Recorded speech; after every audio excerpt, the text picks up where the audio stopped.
নাও, এখান থেকে একটা মিষ্টি তোলো। না মানে আবার এসবের কি দরকার ছিল? আরে তোলো তোলো, তোমরা আজকালকার দিনের ছেলেরা না সত্যি। তাহলে তুমি আমার মেয়েকে ভালোবাসো, তাই তো? হ্যাঁ মানে। আরে মানে মানে কি করছো? মেহুলি, এদিকে আয় তো। মেহুলির সাথে আমার প্রেমটা তাও আজ 5 বছরের। বেশ কিছুদিন ধরে বাড়িতে আমাদের কথাটা জানানো নিয়ে দোটানা চলছিল। অবশেষে মেহুলি জানিয়ে দিল, তারই ফলস্বরূপ আজ ওদের বাড়িতে আমার আসা। তা তুমি কি করো? না মানে ও জানে আমি আমি এখনো তেমন কিছু করে উঠতে পারিনি, স্ট্রাগল করছি। তবে আপনি আমাকে একটু সময় দিন, আমি আমি ঠিক কিছু না কিছু করে নেব। সময়? তা কত সময় নেবে? মেহুলির জন্য মাসে আমার কত টাকা ধরা থাকে তার কোনো আইডিয়া তোমার আছে?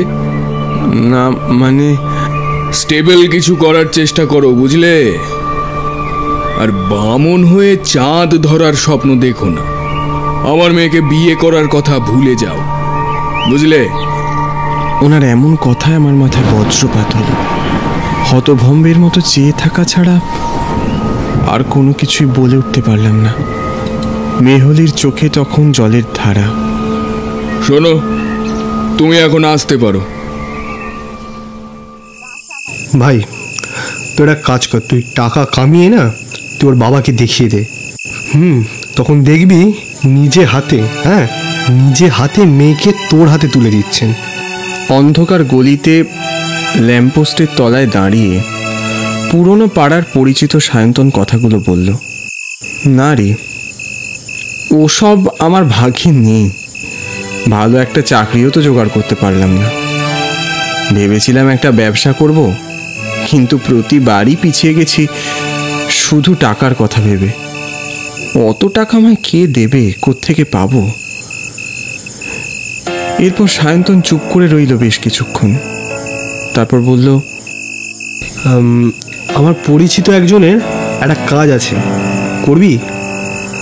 দেখ, তাতে তোর হাতেও কিছু আসবে, আমার হাতেও কিছু মাল করি আসবে। তারপর সেটা দিয়ে তুই নতুন একটা ব্যবসা শুরু করতে পারবি। মানে কাজটা কি? আরে তেমন কিছু না ভাই, এক পরিচিতর থেকে একটা ব্যাগ নিতে হবে তোকে, দিয়ে সেটাকে বারাণসী পৌঁছে দিতে হবে, এটুকুই। কিন্তু দেখ ভাই, উনি আমাকে বলেছেন চেনা কাউকে দিয়ে, যাকে ট্রাস্ট করা যায় তাকে দিয়ে কাজটা করতে। ভাই সত্যি কথা বলছি, আমি কিন্তু তোকে খুব ট্রাস্ট করি, সেই জন্য আমি তোকে বললাম। আর তাছাড়া তুই এত ভাবছিস কেন? শুধু তুই যাবি, ব্যাগটা দিবি, ব্যাস, সাথে সাথেই তুই টাকা পেয়ে যাবি। আচ্ছা। সায়ন্তনের কথা মতো সকাল সকাল বেরিয়ে পড়লাম। ঠিকানা খুঁজতে খুঁজতে শহরের এক প্রান্তে থাকা একটা 3 তলা বাড়ির সামনে এসে দাঁড়ালাম। বিশাল বড় চত্বর জুড়ে একটা পুরনো দিনের বাড়ি। ভিতরে সম্ভবত রেডিও কিংবা গ্রামাফোন চলছিল। কলিং বেল বাজাতেই ভিতর থেকে কেউ একজন বলে উঠলেন, কে? আমি। ওই সায়ন্তন আমায় পাঠিয়েছে। খুলছি, একটু দাঁড়ান। পাজামা পাঞ্জাবি পরা বয়স্ক জরাজীর্ণ কঙ্কালসার লোকটার উস্কো খুস্কো চুল, চোখের তলায় কালি। খুব ভীত আর সন্ত্রস্ত দেখাচ্ছে লোকটাকে। সায়ন্তন আপনার কাছে পাঠালো। ওই কি একটা ব্যাগ নাকি বারাণসীতে দিয়ে আসতে হবে, ওই ব্যাপারে। লোকটা কাঁপা কাঁপা হাতে দরজার পিছন থেকে একটা পুঁটলি বের করে আমার হাতে দিল। এই নাও, তুমি এই পুটলিটা নিয়ে বারাণসী চলে যাও। এই নাও, এই টিকিট আর এই কাগজখানা রাখো। এতে একটা বাঙালি হোটেলের ঠিকানা দেওয়া আছে, তুমি ওখানেই উঠবে, বুঝেছ? আর বলো নটবর বাবু পাঠিয়েছে, বুঝেছ? অদ্ভুত লাগলো লোকটার আচরণ আর এই পুটলিটাকে দেখে। মনে সন্দেহ জাগলেও বিশেষ কিছু বলতে পারলাম না। সব কিছু কেমন তাড়াহুড়োর মধ্যে হয়ে গেল। ট্রেনে উঠে পড়েছি, তাও ঘন্টাখানেক হচ্ছে। মাঝরাতে ট্রেন ঝমঝম শব্দ করে প্রবল বেগে গিয়ে চলল বারাণসীর পথে। অন্ধকার কামরায় চোখে ঘুম জড়িয়ে এলো। হঠাৎ প্রচণ্ড একটা চাপ গলায় অনুভব করলাম, যেন কেউ আমার গলা টিপে ধরেছে। কি, কোথায় যাচ্ছ? এক্ষুনি বাড়ি ফিরে যাও, নইলে ঘোর বিপদ অপেক্ষা করছে তোমার জন্য। তড়িঘড়ি সোজা হয়ে বসলাম। অন্ধকারে কামরায় তো কাউকে দেখতে পেলাম না, সবাই যে যার মতো ঘুমোচ্ছে। তাহলে কে ছিল ওটা? কিরকম যেন একটা ভয় দানা বাঁধলো মনের মধ্যে। সিটের তলায় পুটলিটাকে দেখলাম কেমন যেন নড়ে উঠল। চোখটাকে রগড়ালাম ভালো করে। না, ভুল তো দেখছি না। কাঁপা কাঁপা হাতে পুটলিটাকে তুলে ধরে কি আছে দেখতে যাবো, এমন সময় আবার আকাশে অন্ধকার হয়ে উঠেছে। আলোর রহস্যময়ী সহদরার মতোই অন্ধকার। ফাল্গুন আকাশে অন্ধকার নিবিড় হয়ে উঠেছে। এমনভাবে কে কবিতা পাঠ করছে? গায়ে কাঁটা দিয়ে উঠল। মনে হলো জানলার সামনে কেউ বসে রয়েছে। জ্যোৎস্নার নিটোলা আলো এসে পড়েছে ওর গায়ে। তবু মুখটা অস্পষ্ট। এই কণ্ঠস্বর যে আমার বড় চেনা। এসব ভাবতে ভাবতে কখন যে ঘুমিয়ে পড়েছি। এরপর যখন ট্রেন বারাণসীতে এসে থামল, তখন প্রায় দুপুরবেলা। ভর দুপুরবেলা রোদের ঝলকে পুড়তে পুড়তে অবশেষে সঠিক ঠিকানায় এসে পৌঁছলাম। ঘাটের থেকে খানিকটা দূরে একটা বাঙালি হোটেল। দেওয়ালে লোনা ধরা, কড়িবর্গার ছাদ। বহু পুরনো গড়নের একটা হোটেল। রিসেপশনে উপস্থিত থাকা বয়স্ক ভদ্রলোকের সাথে কথা বলে বুঝলাম 203 নম্বর ঘরটা দোতলার কোণের দিকের। সিঁড়ি দিয়ে উঠে দরজার সামনে এসে দু একবার টোকা দিলাম।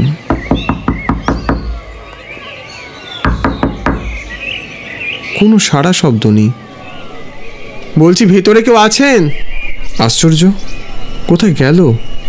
ঘরে কেউ নেই নাকি? এই ঘরে স্থানীয় এক লোকের তো থাকার কথা। হালকা করে ঠেলতেই ক্যাঁচ ক্যাঁচ শব্দ করে দরজাটা খুলে গেল। আটকে উঠলাম। একটা লোক দরজার সামনে উপর হয়ে পড়ে আছে।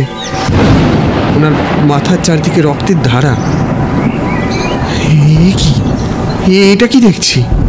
দেখে মনে হলো অনেকক্ষণ আগেই মারা গেছে লোকটা। কিন্তু এটা কি করে সম্ভব? আমি চিৎকার করে ওঠার চেষ্টা করলাম, কিন্তু ততক্ষণে গলা শুকিয়ে কাঠ। একটা টু শব্দও করতে পারলাম না। আর ঠিক সেই সময় কানের পাশে আবার শুনতে পেলাম, এই ঘুম চেয়েছিলে বুঝি? রক্ত ফেরা মাখা মুখে মোড়কের ইঁদুরের মতো ঘাড় কুচি, আধার খুচির বুকে ঘুমায় এবার। কোনোদিন জাগিবে না আর। বাঁচতে চাইলে পালাও, পালিয়ে যাও এখান থেকে। কিন্তু না, কানের পাশ থেকে ফের বলে উঠল কেউ, ওটাকে ওখানে ফেলো না, ওটাকে সাথে নিয়ে চলো সাথে। এরপর চুপি সারে সিঁড়ি দিয়ে নেমে এলাম। সায়ন্তনকে ফোন করার চেষ্টা করলাম, কিন্তু প্রতিবার বিফল হয়েছি। এ কোন বিপদে জড়িয়ে পড়লাম আমি? তৎক্ষণাৎ কাউকে কিচ্ছু না বলে হোটেলের বাইরে বেরিয়ে এলাম। ততক্ষণে আকাশের কোলে সাঁঝের ছোঁয়া লেগেছে। কাঁসর ঘণ্টা ধূপ ধুনোর গন্ধে চারদিক ম করছে। ঘাটের সামনে এসে দাঁড়ালাম। অগুন্তি লোকজনের ভিড়ের মাঝেও আমার যেন ভীষণ ভয় করলো, ভীষণ একা মনে হলো। পুটলিটাকে যে ফেলে দেবো কোথাও, সে সাহস হলো না। এক পা দুপা করে নেমে ঘাটের এক কোনায় গিয়ে বসলাম। রাশি রাশি বোঝাই করা কাঠ, সেই চিতার আগুনে জ্বলছে সব দেহগুলো। ধোঁয়ার কুণ্ডলিতে আকাশ ছেয়ে যাচ্ছে। পুটলিটার দিকে তাকালাম। কি এমন আছে এটার মধ্যে? ভারী কৌতূহল হলো। এই যে মহাশয়, এই যে বারাণসীতে এসে কেমন লাগছে? পাশে কাউকে যেন অনুভব করলাম। ঘাড় ফেরাতেই দেখলাম অতি পরিচিত একটা মুখ। পরনে সাদা পাঞ্জাবি, মাথায় এলোমেলো চুল। আরে এ তো রাহুল, যার প্রতিটা কাজের গুণমুগ্ধ দর্শক আমি, যার হাস্যরস, নাটক, কবিতা সব কিছুই আমার বড় প্রিয়। আরে রাহুল, তুমি এখানে? জানো আমি তোমার কাছের কত বড় ভক্ত। আমি যে কি তোমায় দেখে বলবো, আমি না ভাষা হারিয়ে ফেলছি। কি যে বলছো তুমি? সত্যি বলছি, বিশ্বাস করো, একটুও বানিয়ে বলছি না। গুণী মানুষরা এরকম ভনিতা একটু আধটু করে, আমি জানি। আমি সুজীব। তুমি কি এখানে ঘুরতে এসছো? হ্যাঁ, বলতেই পারো, আবার নাও বলতে পারো। ওর বলা কথাগুলোর মানে আমার কাছে ঠিক স্পষ্ট হলো না। তারপর আমার দিকে শূন্য দৃষ্টি নিয়ে তাকিয়ে বলল, তোমার জীবনে অনেক কষ্ট, তাই না? ওর ওই কথা শুনে আমার বুকটা ফেটে যেন চৌচির হয়ে গেল। ও কি করে জানলো আমার মনের কথা? এভাবে আমায় কেউ কোনোদিন জিজ্ঞেস করেনি, জানো। মাঝে মাঝে মনে হয় এই জীবনটাকে নিয়ে আমি কি করছি। একটা আনসাকসেসফুল বেকার ছেলে হয়ে বেঁচে থাকার যে কি জ্বালা, সেটা হাড়ে হাড়ে বুঝতে পারছি। সব স্বপ্নগুলো যেন আমার চোখের সামনে অন্ধকারে তলিয়ে যাচ্ছে। আমি চেয়েও সেগুলোকে ধরতে পারছি না। ওই যে দূরে চিতাগুলোকে দেখছো, আগুনে পুড়ে ছাই হয়ে যাচ্ছে যে শরীরগুলো, ওই মানুষগুলো কিন্তু স্বপ্ন দেখেছিল। বলতে পারো ওদের কজনের স্বপ্ন সত্যি হয়েছে? না, জানি না। আমার তো মনে হয় জীবনে টাকা না থাকলে স্বপ্ন দেখাই উচিত নয়। তাহলে যে মানুষগুলোকে এখানে নিয়ে আসা হচ্ছে তাদের পকেটে অনেক টাকা আছে, তাই না? টাকাগুলো নিয়ে স্বর্গে যাবে ওরা, কি তাই তো? না, হঠাৎ মাথার মধ্যে কি যেন হলো। এক লম্হমায় মনে হলো যে টাকার লোভে আমি এত দূর ছুটে এসেছি তা সম্পূর্ণ মূল্যহীন। দেখো, অর্থের মোহে জড়িয়ে কি লাভ যখন তোমার খালি হাতেই ফিরতে হবে? রাহুল, আমি বুঝতে পেরেছি, আমি উপলব্ধি করেছি যে জীবনে টাকার ভূমিকা থাকলেও তা জীবনের সব নয়। যাই হোক, তোমায় একটা কথা বলি, আমি কিন্তু রাহুল নই। মানে? ঘাড় ঘুরিয়ে পাশে তাকাতেই দেখলাম আমার আশপাশে রাহুল নেই। রাহুল, রাহুল, রাহুল কোথায় গেলে? আশ্চর্য, এসব কি হচ্ছে আমার সাথে? কয়েক পা এগোতেই দেখতে পেলাম একটা পায়ের ছাপ। মন্ত্রমুগ্ধের মতো ওই ছাপ অনুসরণ করে এগিয়ে চললাম। যখন আমার হুঁশ ফিরল, সেই পায়ের ছাপ আর নেই। তখন আমি এসে দাঁড়িয়েছি নির্জন নদীর এক কিনারায়। সহসা প্রবল বেগে ঝড় উঠল, উত্তাল জলরাশি। প্রচণ্ড হাওয়ার দাপটে কোত্থেকে যেন একটা কাগজ এসে আমার পায়ে এসে পড়ল। তারপর আবার কানের পাশে সেই স্বর, কাল রাতে ফাল্গুনের রাতের আধারে যখন গিয়েছে ডুবে পঞ্চমীর চাঁদ, মরিবার হলো তার স্বাদ। হাত ফসকে পুটলিটাও পড়ে গেল মাটিতে। ওটা তুলতে গেলাম, অকস্মাৎ মাটি থেকে উঠে এলো একটা হাত, পচা গলা, রক্ত মাখা। বাঁচাও আমায়, বাঁচাও, ও আমায় মেরে ফেলছে, বাঁচাও আমায়। রাহুল, এটা রাহুলের গলার স্বর। রাহুল, রাহুল, কি হয়েছে তোমার? রাহুল! আমি ওর হাতটা চেপে ধরলাম। হিমশীতল ঠান্ডা একটা হাত। চমকে উঠে তৎক্ষণাৎ হাত ছাড়িয়ে নিলাম। ফোন বেজে উঠল। নটবর বাবুর ফোন। হ্যালো, ওই পুটলিটাকে এখনো তোমার কাছে রেখে দিয়েছো নাকি? ফেলে দাও ওটাকে ফেলে দাও। ও আমার জীবনটাকে শেষ করেছে, তোমাকেও ছাড়বে না। ফেলে দাও ওটাকে, জলে ফেলে দাও। কি বলছে উনি এসব? আমি কিচ্ছু বুঝতে পারলাম না।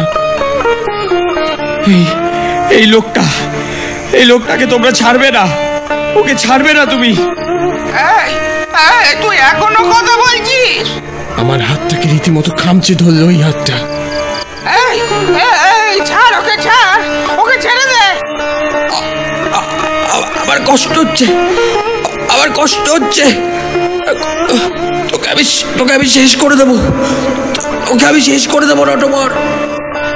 মনে হলো এক খণ্ড যুদ্ধ চোখের সামনে চলছে। দেখলাম হাতটা ধীরে ধীরে আবার মাটিতে মিশে গেল, আর ওদিকে ফোনটাও কেটে গেল সাথে সাথে। আশ্চর্য! নদীর কিনার দিয়ে উদ্ভ্রান্তের মতো ছুটে চললাম ঝোড়ো হাওয়ার মধ্যে। কি হচ্ছে আমার সাথে আমি কিচ্ছু বুঝতে পারলাম না। একটা জরাজীর্ণ শরীর ভীষণ রকম আর্তনাদ করে চলেছে। মধ্যরাতের আকাশ জুড়ে একটা অদ্ভুত ভয়ার্ত শূন্যতা আমায় মুহুর্মুহু গ্রাস করলো।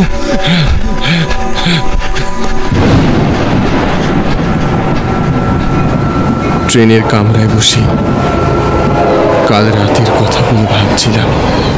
সায়ন্তনকে আমার সাথে ঘটে যাওয়ার সমস্ত ঘটনা জানানো দরকার। পকেট থেকে ফোনের সাথে একটা মোড়ানো কাগজের টুকরো বের করলাম। এটা এলো কোত্থেকে? মনে পড়ল কাল রাতে ঝড়ে উড়ে আসা সেই কাগজের কথা। পুটলিটা তোলার সময় হয়তো কাগজটা পকেটে পুড়ে নিয়েছিলাম। খুলে দেখলাম হাতে লেখা একটা অস্পষ্ট চিঠি। আমার মৃত্যুর বদলা নাও, না হলে আমার মরেও শান্তি নেই। ওই নটবর আমায় মেরে ফেলেছে। তুমি ভালো মানুষ, আমি জানি। আমার আত্মাকে শান্তি দাও, শান্তি দাও। ইতি, প্রমথোষ।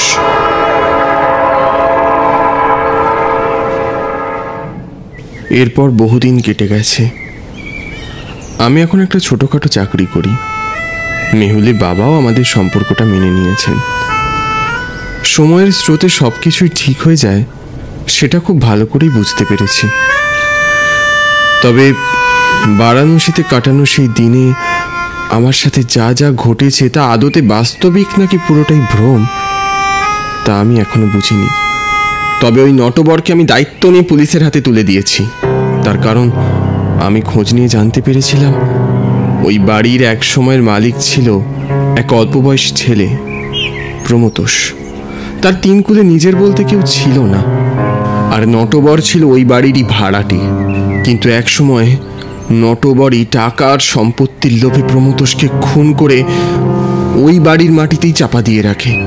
তারপর টাকা দিয়ে পুরো বিষয়টাকে ধামা চাপা দিয়ে দেয়। প্রমথোষের প্রেতাত্মা নটবরকে অহরহ বিরক্ত করত।